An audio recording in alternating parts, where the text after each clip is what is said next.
Imam Syafi'i ketika berguru di kota Mekkah, beliau disuruh oleh gurunya, "Wahai Muhammad, pergilah engkau ke Madinah untuk berguru lagi. Karena sesungguhnya ilmuku sudah habis, semuanya sudah kuajarkan padamu." Imam Syafi'i menuruti gurunya itu dan berpamitan kepada ibunya.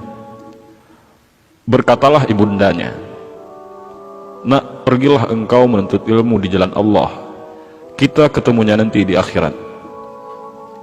Maka Imam Syafi'i pun berangkat ke Madinah mencari guru untuk belajar. Saat itu usianya masih sangat muda.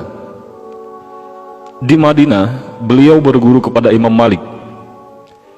Tak butuh waktu lama bagi Imam Syafi'i untuk menyerap ilmu dari Imam Malik sehingga semua orang terkagum-kagum dibuatnya.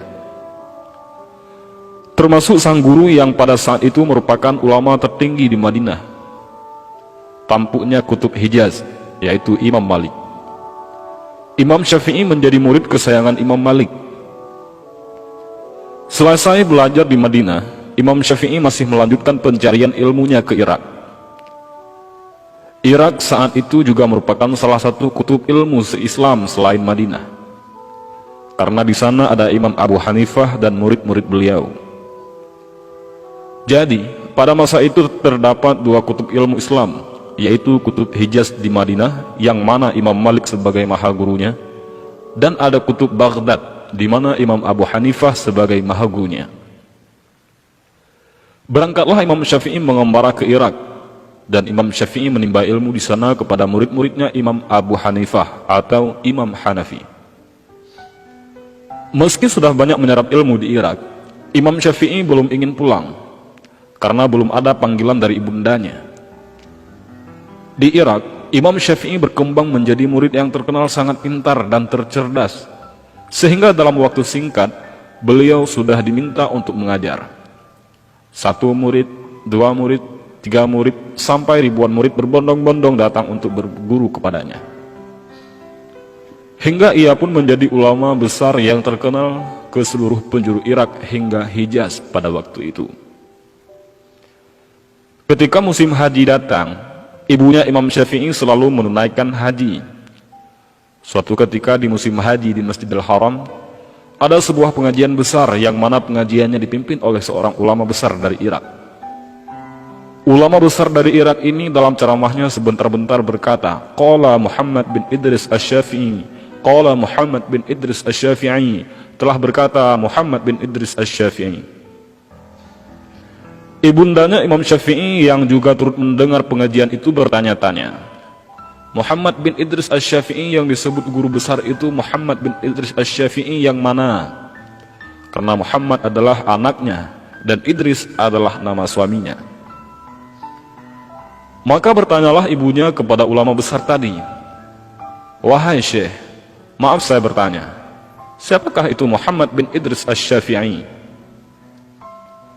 Dengan bangganya kiai besar itu berkata, "Dia adalah guruku, seorang ulama besar dari Irak yang berasal dari kota Mekkah ini." Mendengar jawaban itu, ibunda Imam Syafi'i terkejut, karena setahu beliau tak ada nama Muhammad bin Idris Asy-Syafi'i yang berasal dari Mekkah ini selain dari anaknya. Maka ibundanya Imam Syafi'i berkata, "Ketahuilah wahai Syekh, sesungguhnya Muhammad bin Idris Asy-Syafi'i itu adalah anakku." Mendengar jawaban itu, kiai besar itu pun terkejut. "Benarkah itu wahai ibu?" Ibunya Imam Syafi'i masih ada. "Benar wahai Syekh, Muhammad bin Idris Asy-Syafi'i itu adalah anakku." Maka beliau pun hormat kepada ibu Imam Asy-Syafi'i tersebut. Setelah bercerita banyak, Syekh dari Irak tadi pun bertanya, "Lalu apa pesanmu buat Imam Syafi'i wahai ibu?" "Katakanlah kepada anakku, jika ia ingin pulang ke Mekah sekarang, dia boleh pulang." Setelah sampai ke Irak, maka pesan pun disampaikan kepada Imam Syafi'i, "Wahai Imam, ibumu berpesan, jika Imam ingin pulang ke Mekah sekarang, Imam boleh pulang." Maka Imam Syafi'i pun bergegas ingin pulang. Sudah sangat rindu kepada ibunda tercintanya. Namun di sisi lain, masyarakat Irak begitu berat melepaskan sang imam.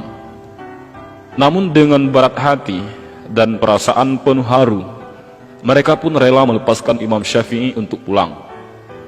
Karena mereka sudah sangat mencintai kepada Imam Syafi'i, dan Imam Syafi'i merupakan ulama besar, maka saat Imam Syafi'i ingin pulang, mereka banyak sekali memberikan bekal kepada Imam Syafi'i.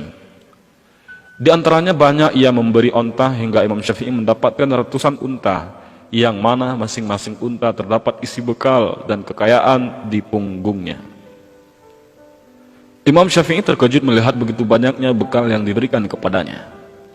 Hampir semua orang Irak memberi bekal. Imam Syafi'i pun pulang menuju Mekah, dikawal oleh beberapa orang muridnya, berikut ratusan ontanya. Sesampainya di pinggiran kota Mekah, Imam Syafi'i menyuruh salah seorang muridnya untuk menemui ibunya dan mengabarkan bahwa Imam Syafi'i sudah hampir sampai ke Mekah. Muridnya pun mendatangi rumah ibunda Imam Syafi'i dan mengetuk pintu. Setelah dibuka, ibunya bertanya, "Siapa engkau?" "Saya murid Imam Syafi'i," jawab murid Imam Syafi'i itu. "Ada apa?" tanya ibunya. "Imam Syafi'i sedang dalam perjalanan pulang ke sini, Bu, dan sekarang sudah berada di pinggiran kota Mekah," jawab muridnya lagi. "Apa saja yang dibawa Syafi'i?" tanya ibunya. Si murid tersebut dengan bangganya menjawab, "Imam Syafi'i datang dengan membawa ratusan unta dan harta." Berharap ibunya Imam Syafi'i menjadi senang dan saat mendengarnya. Bukannya senang, ibunya Imam Syafi'i malah marah. "Syafi'i membawa ratusan unta? Aku menyuruh berkelana bukan untuk mencari dunia. Katakan kepada Syafi'i bahwa dia tidak boleh pulang ke rumah," tegas ibunya sambil menutup pintu dengan marah. Dan murid Imam Syafi'i pun terkejut. Maka dengan perasaan yang serba salah, murid tersebut menyampaikan pesannya kepada Imam Syafi'i. Ketika mendengar pesan tersebut, Imam Syafi'i gemetaran ketakutan. Imam Syafi'i pun memerintahkan kepada muridnya untuk mengumpulkan warga miskin yang ada di kota Mekah. Lalu semua unta berikut hartanya diberikan kepada warga Mekah hingga tak tersisa. Yang tersisa hanya kitab saja. Maka si murid tadi pun disuruh kembali menemui sang ibu. Sesampainya di rumah, murid tadi menceritakan kepada sang ibu yang bahwa semua unta dan hartanya sudah dibagikan kepada warga Mekah, dan yang tersisa hanya kitab dan ilmunya saja. Maka Imam Syafi'i pun diperbolehkan pulang. Wallahu a'lam bishawab.